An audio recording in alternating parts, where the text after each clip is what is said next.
What is a complete human? Is it a cover model? Is it a science geek? Is it a fitness expert? Or all of the above and more? Janna and Evan are crusaders that walk the earth looking at today's issues that touch our hearts and minds. The honest and hopeful outlook on the advancement of today's society. The science behind the decay of human relationships. The necessary preparations for future generations.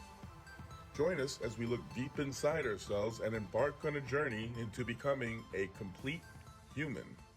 So I'm excited to share some of the information that I've kind of uncovered as more and more research has become available. But what we're going to do is have some rapid fire information on this one. You're going to ask some questions. I'm going to do a little brief history on omega-6, omega-3 ratios. It's something we hear about, but it's not often that we talk about it in the context of what does that mean, what it means. So what I'd like to do is hop on our time machine, go back 10,000 years, and let's look at our caveman ancestors.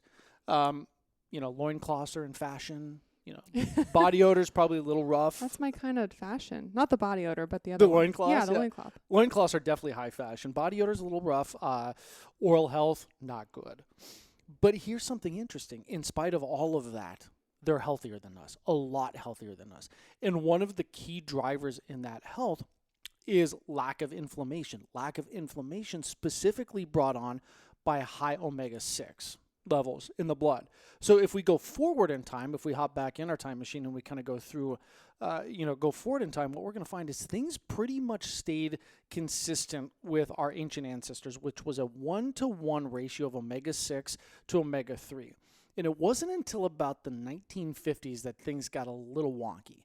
And the reason for that, quite frankly, is just grains.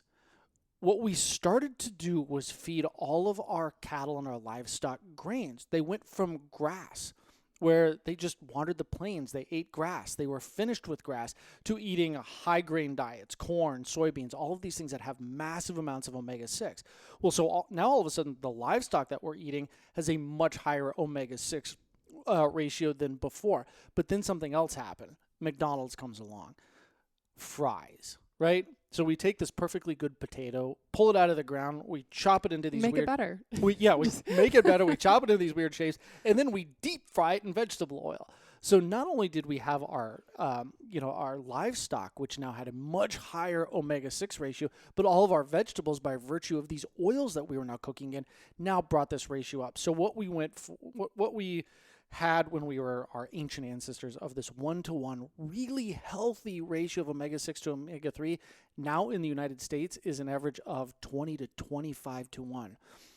That much omega-6 in our diet is so pro-inflammatory. And so now the CDC, as of today, just said that negative COVID outcomes are directly tied to obesity and being overweight. And they recommended in all of this for people to lose weight. But one of the things that they have not addressed is the level of omega-6 that we get through traditional Western diet. So we have to fix that. Now, one of the things that I've been a big proponent of is really fixing that by increasing our omega-3. But what I found is, well, what happens if we just decrease our omega-6? Mm-hmm. And that's some of the interesting things that we're going to talk about here. So I know you had some questions you wanted to kind of ask as we get into the omega-6 to omega-3 ratio that are not directly tied to loincloths. Yes, a little bit different. So our first question is, why do we need to have a proper ratio between the two? Yeah, and that really just comes down to inflammation, right? We've talked a lot about inflammation. Acute inflammation is good. I get a cut. That's my body signal to send all of the fun stuff to that cut to start the healing process. Well, acute inflammation is a trigger, based off of an insult, based off an injury. Chronic inflammation is something that leads to disease. So acute becomes chronic if not resolved. Chronic leads to disease. A level of an omega-6 to an omega-3 ratio of 20 to 1 is so pro-inflammatory that people who have that are chronically inflamed.